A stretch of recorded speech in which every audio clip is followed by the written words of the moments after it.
Hello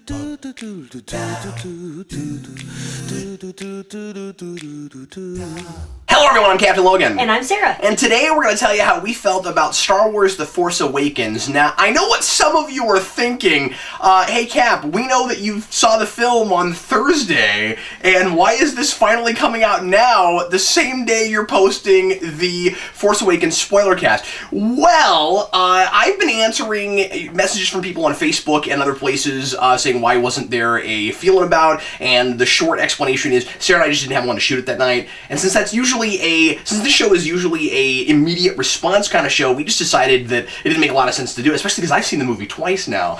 But I keep getting requests for it, and then I thought, well, Sarah's not going to be around for the spoilercast tonight, so if we don't do one, then people aren't going to get to hear what Sarah thinks about it. And then Sarah convinced me to do it when she said, maybe there are still people that haven't seen it yet and aren't going to get to watch the spoilercast tonight. Maybe one or two, I'm sure. Yeah, so for the two people that are not going to be able to see the movie before the spoilercast tonight, we'll go ahead and tell you our I guess not immediate thoughts now, because we've had time for it to simmer and digest, and again, I've seen it twice now already, and I'm planning to go a third time, so like, I don't even need to talk now. You know how I feel about it. I want to see it a third time.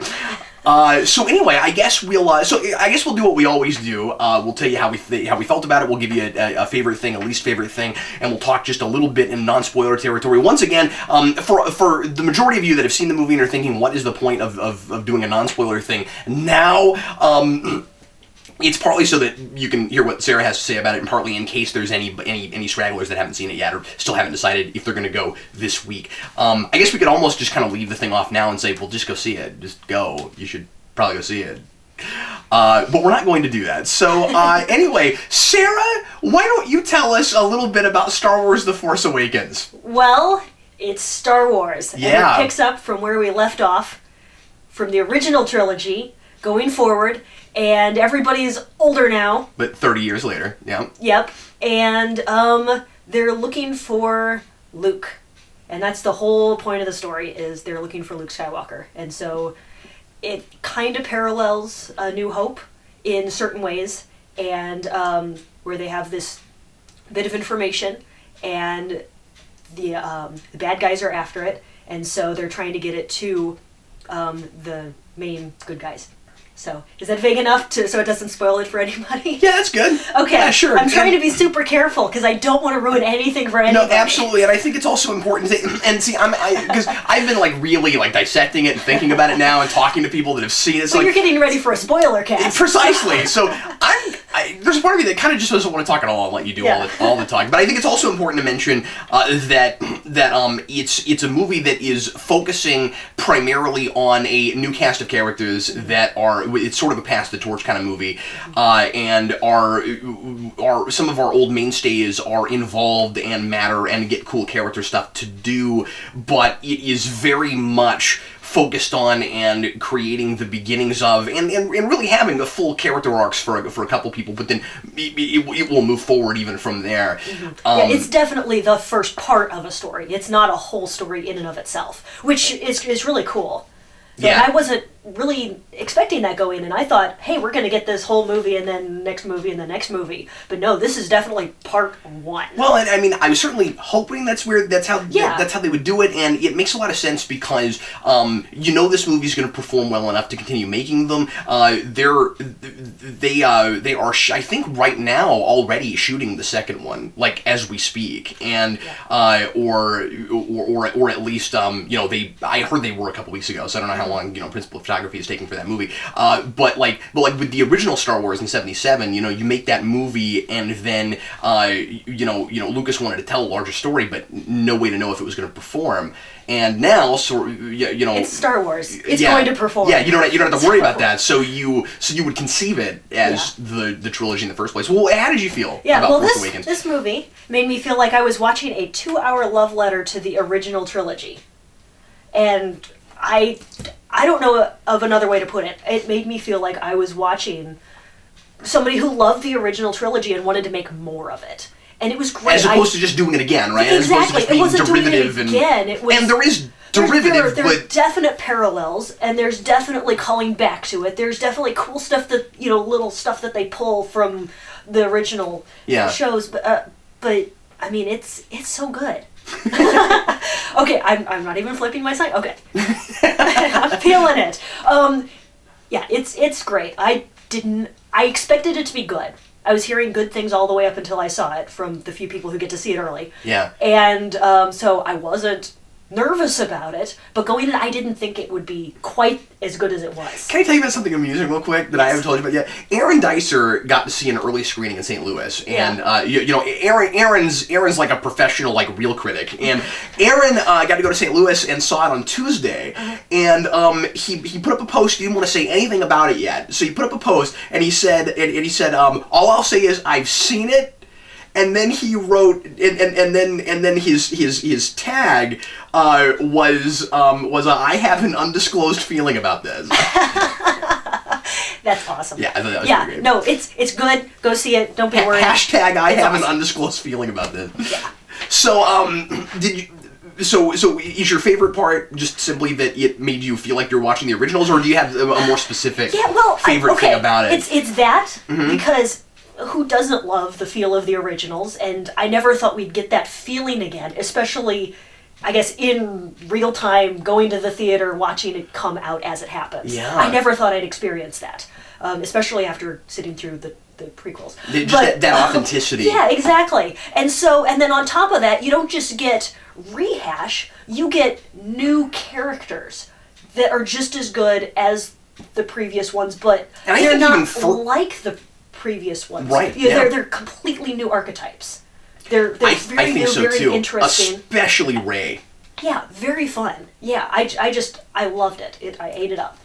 But I think we're also taking some of the ideas from the originals and going farther with them. Like, this feels like a very natural next step to me, where it's not, where like, it's making a really good argument that this story, like the stories of those characters was maybe over, although we're still doing really interesting things with them and furthering, especially like parallels between some of our main characters,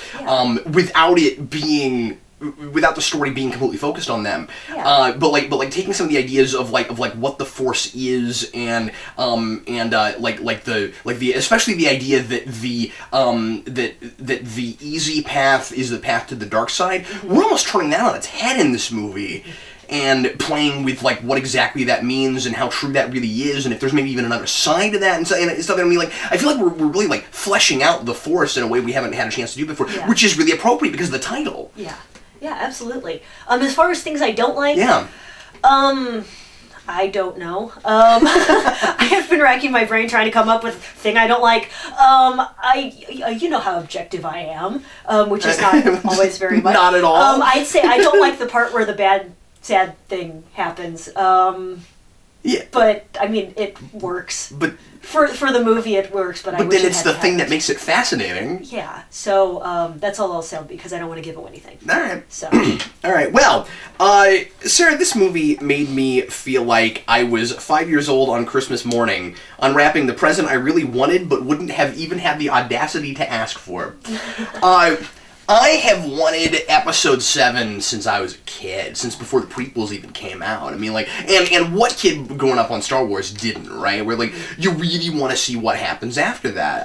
As much as that 3-act story is a good, full, complete story, you can't help but, especially because of the expanded universe stuff, and obviously a whole lot of Star Wars fans that professionally got to write extra canon Star Wars, or you know, considered canonical, but you know what I mean, like extra movie stuff, supplemental stuff, were really had a hankering to know what would happen after that, so they created it for us. And the end of Jedi, the Empire's not necessarily gone. It's just a huge giant blow, like the Death Star was, but way worse. Because you've gotten rid of the Emperor, and you've cut off the head, but you haven't necessarily.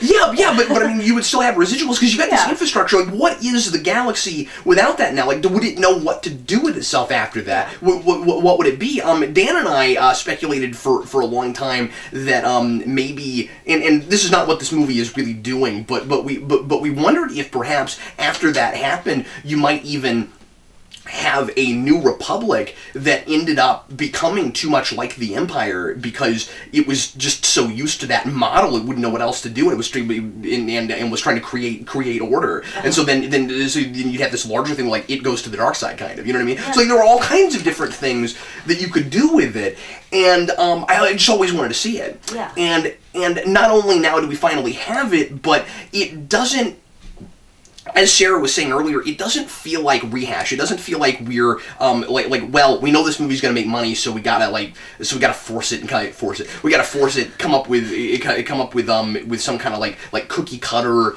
dull way to like keep this going. No, that is a universe that would be almost more interesting after that. My favorite thing about it is the mystery. Just this looming sense of mystery, that there are all of these fascinating questions that I'm asking myself throughout the movie. Some of them are answered, many of them are not, but the movie makes me believe that I will get the answers to them, not that it's leaving out things that it should have made explicit and just doesn't know how to tell a story. This is a really confident movie, it's a very competent movie, it's a movie that is paced, for the most part, very deliberately. First time around, I thought, it's so weird doing one of these having seen it twice, first time around I found some of the action a little draggy at the end. Second time around, I didn't have that. So I think maybe it was this first time around. It was this anticipation thing where after some major revelations and stuff, and there are wonderful major revelations in this. It does not feel like a waste of time. Just a setup movie. It's doing a lot of really neat things in establishing what the world is now after what we had before and pushing forward. So it is a setup movie because it's a first act, but it's also a sequel at the same time. And as I said, this is going to be like, I think, one of those like a textbook movie for how to do a 30 years later sort of sequel. Because we've seen so many terrible ones, right? We've seen so many of these really awful pass the torch movies where you've got all the really obvious stereotypes and cliches in like somebody like had a kid out of wedlock and then they become basically exactly the character we had before and that kind of thing. This is going to have some of the tropes that you would naturally have of that, but just handled more smart and in a way where I really care about these characters. Equally, besides the, I mean, like just mythology, just like brilliant, fascinating, exciting, moving forward mythology. The other thing equally that's as wonderful as that is the fact that, as you alluded to, these characters are not generic. Yeah. These new characters. I instantly fell in love with what are essentially the three new mainstays. And one of them does not get as much to do yet as the other two, but is immediately likable. You have immediately really fascinating parallels between our original three mainstays and our new three mainstays, and friendship stuff, and loyalty stuff, and like questions of who could be tempted by the dark side and who probably wouldn't be, and kind of and even paralleling journeys and stuff. Rey is not exactly female Luke Skywalker like you might have expected from previews. She is different than that. There is a character in the story that much more parallels Luke Skywalker, and it is not at all who you would think it is. And that's kind of the coolest thing. Least favorite thing for me is now, this is somewhat of a Star Wars tradition, but I don't think it excuses it necessarily. There are some especially toward the beginning, but even after that, there are a few pretty easy conveniences to get the ball rolling, especially just some convenient timing stuff where this major thing is happening at exactly the same time as this other major thing, and it's super fun.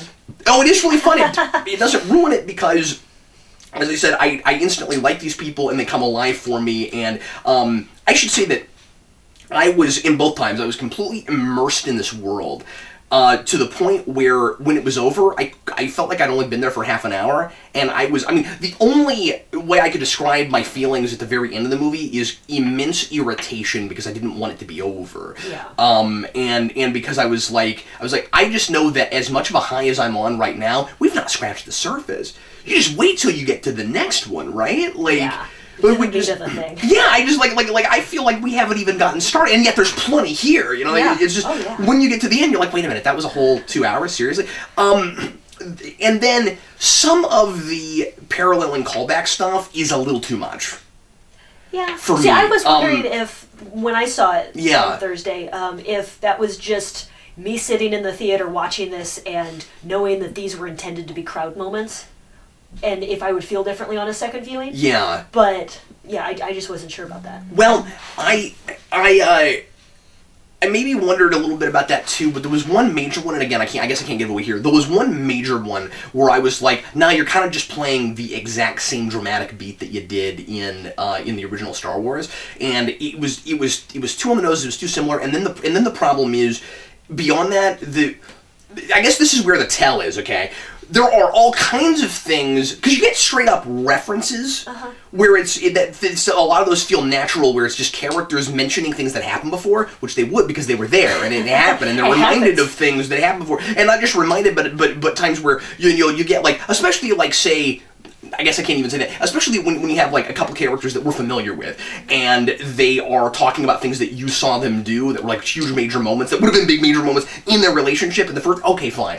When it works the best is when it's in a new context. Yeah. Is when you're looking at a thing that you recognize that is a callback to a thing that happened before, but it's not just playing on nostalgia, it's taking that idea and twisting it and turning it and putting it in a new place, and that makes it more...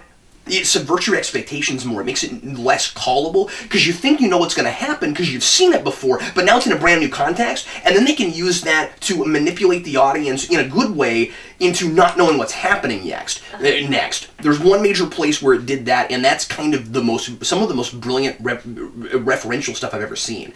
Contrast that with, and maybe some people will know what I'm talking about, with the thing that I thought was too much on the nose beat, and it's in exactly the same context and is a thing that within the story framework, that within the world, I'm just not even buying would happen really in the first place. And that we can talk about it later. Yeah. But that's my big thing, is just that there's one dramatic beat in particular where I'm like, yeah, no, you did that just because it was in the original, and I didn't like that. I also have huge reservations about a big thing that happens right at the end.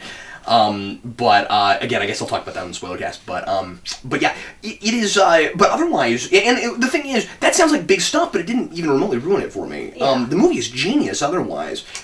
Yeah. So, are you feeling it? I am feeling it.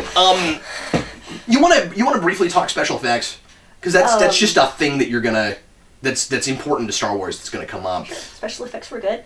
It didn't look like I was staring at people in front of a screen the whole time. Well, that's because you weren't. Yeah. Yeah. So, if I can't tell how they made it, then it's probably good special effects. That's my judge. So much practical stuff, so much wonderful set building, so much really good seamless integration of CG and background stuff, and then practical things in the foreground. The only places where special effects jumped out to me were a couple of CG creatures, where it's just really obvious. Okay, that's CG, and the argument for it would be, these are creatures that you probably could not make any other way. It's also a testament to how well the special effects are working, because when that stuff pops out, but everything else is so seamless, you're seeing the places where we just haven't quite caught up to where we can make a thing look perfect yet. Yeah. I thought it looked great. I mean, it just, for me, it just sucked me into that universe, and I wasn't thinking about how they made it, production stuff. I was just involved, totally invested in the plot and the characters. And as was I. I mean, like, I haven't. It's impossible for me to completely separate those things. Not for me. well, that's good. But as soon as I said that, you got to be thinking about the two CG creatures I'm thinking of. Like surely you know what I'm talking about. Like this creature was this person or creature was a digital effect, and this one. I think I know one of them. Yeah, okay. All right. Well, anyway, so this was as vague as we can make it. Again, for some of you, this is going to maybe be a waste of time. I'm going to be back talking about this again tonight for the spoiler cast, so sorry about that, nobody lynch us, but that's just, but we just wanted to make sure that there was something for folks that hadn't seen it yet, and that Sarah got to... So we could tell you to go watch it. What else do you want to say, Sarah, since you're not going to be there tonight? You will go watch this movie tonight. That's all. Is that it? Yes. Is that all you got? That's all. That's all I got. The movie's great. Go see it. All right, well, everybody, thanks as always for watching. We sure appreciate it, and we will see you again down the road for another spoiler or for another how we felt about it. I know we haven't been doing a lot of these lately. It's been hard to find the time to go to the theater. There are 2 movies that I meant to go to. We didn't do Creed. We need to get. Sarah is like the biggest Rocky fan of the universe. We just have not. We've got a 1-year-old. It's real hard. We've not gotten to go to Creed, and that's been out for like 3 weeks now. I know. Don't remind me. Yeah, and I mean, people are talking Oscars and stuff. Like, we've got to see that, and we haven't seen Good Dinosaur yet either. Yeah. So there's some major stuff that we need to tackle at some point, and, or at least see. It's just kind of late now to do to do these kind of shows on, but yeah. Well, maybe Freddie will make it through a matinee of one of those. Maybe so, yeah. So. Well, thanks a lot for watching. We sure appreciate it, guys. And we will see you again shortly. And tonight for the spoilercast, 8 Central, just hours from now. I'm Captain Logan. And I'm Sarah. Thanks again.